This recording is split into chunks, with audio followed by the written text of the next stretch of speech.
Get a close-up of that.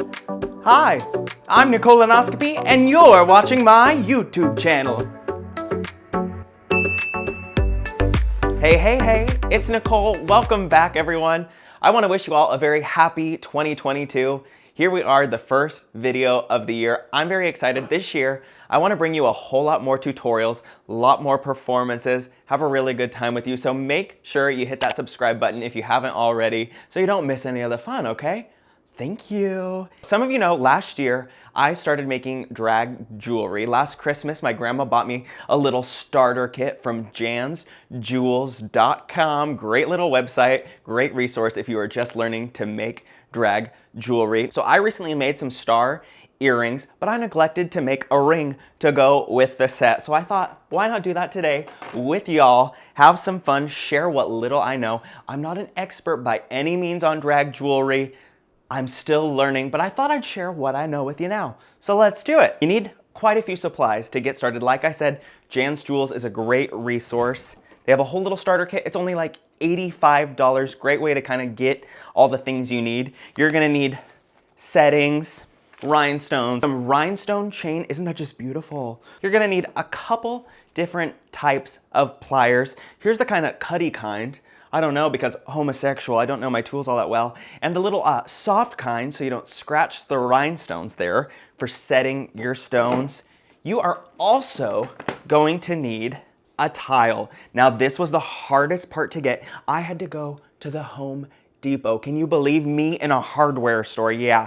So it was only like 25 cents, not expensive at all. I went ahead and put this god-awful fabric on the back so that it doesn't scratch everything I put it on. I don't want to ruin anything in this process. No. Hold your stones together.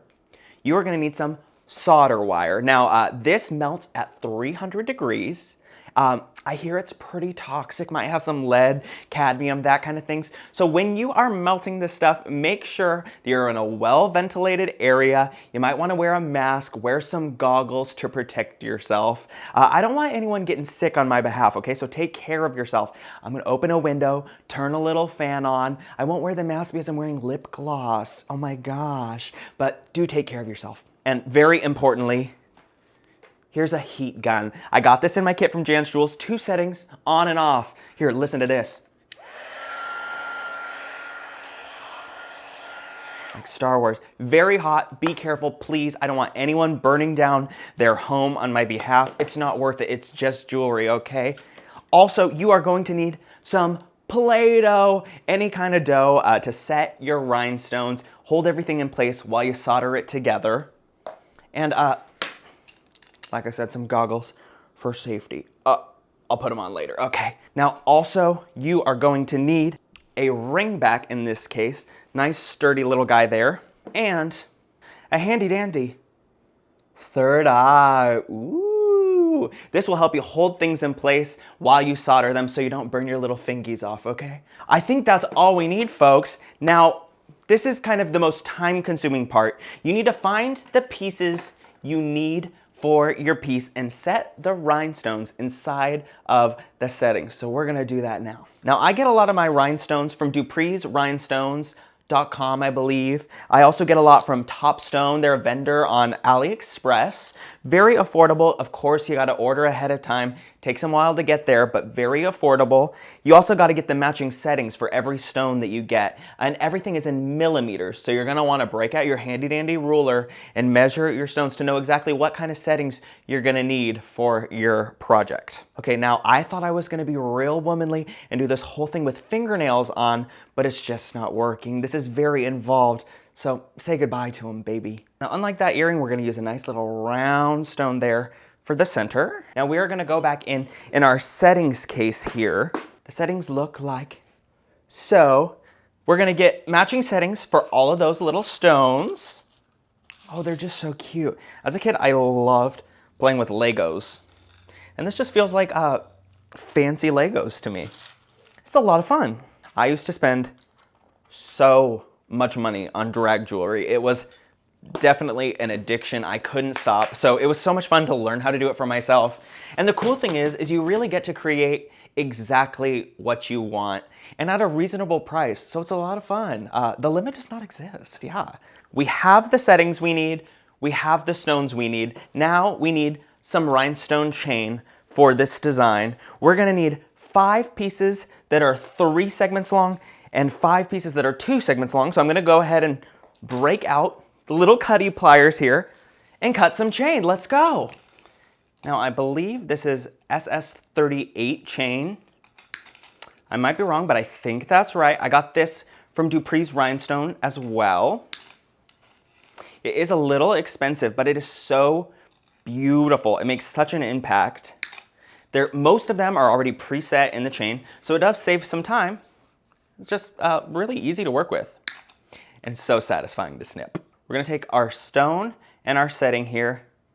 Now to set the stones, you're just gonna stick them inside the setting there. You'll notice there's 4 little prongs there.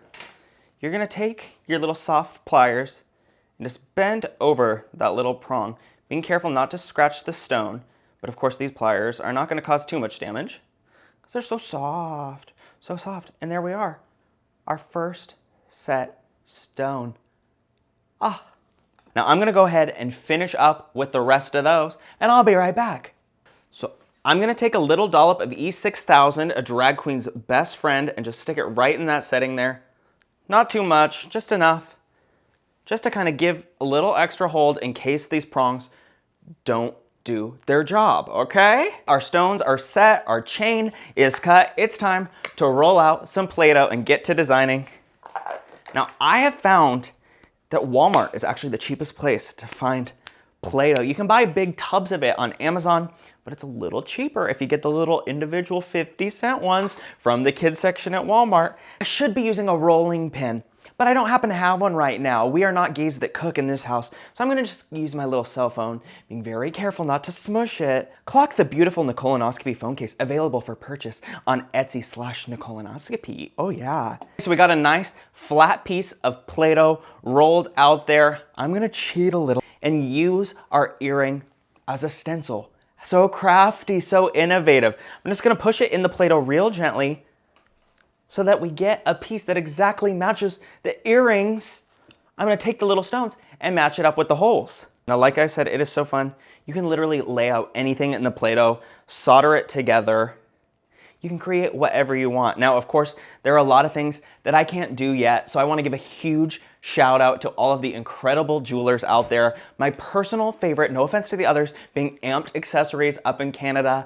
You have kept me sparkling for so long. Thank you, I love your work. Y'all are the best. Wow. Okay, so here we go. I'm gonna fill this out and be right back. And there we have it, our upside down star set in the Play-Doh. It's ready to solder. It's about to get hot in here. So go ahead, grab your solder wire, get yourself a piece. I'm gonna use the little cutty ones again to cut that right off there, to have a workable size piece of solder wire. We're gonna suit up. Oh, fashion, glamour, jewelry. Yeah, okay. Now this is the point where you're gonna wanna open a window, turn on that fan, put on your mask, take all the safety precautions so you don't get yourself sick.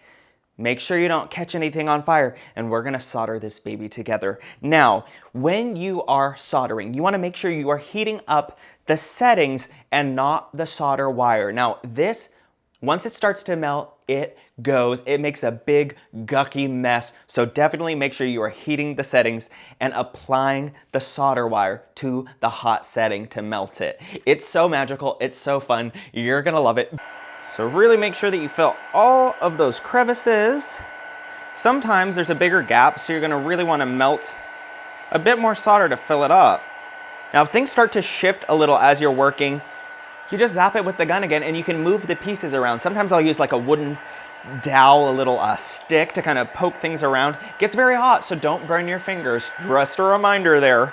But yeah, if you need to work with it a little more, all you gotta do is just get it hot again. And when you set these pieces into the Play-Doh, make sure that it really lays flat. Keep in mind that whatever it looks like on the bottom is what your finished piece is gonna look like.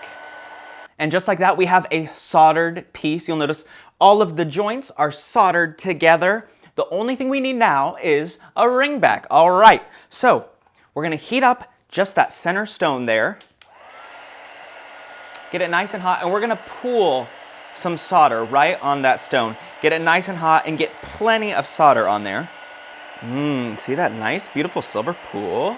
Gorgeous, gorgeous, gorgeous. We got that solder in there. Now we're gonna take our third hand here and our handy dandy little ring back. You're gonna clip that on there, and you're just gonna ever so gently set that on there in place. Now, keeping in mind, this is a star. We're gonna want the point to be in line with the finger probably that you wear this on. So I think I have that perfectly in place. Now we wanna heat this up and get the solder to adhere to the ring back.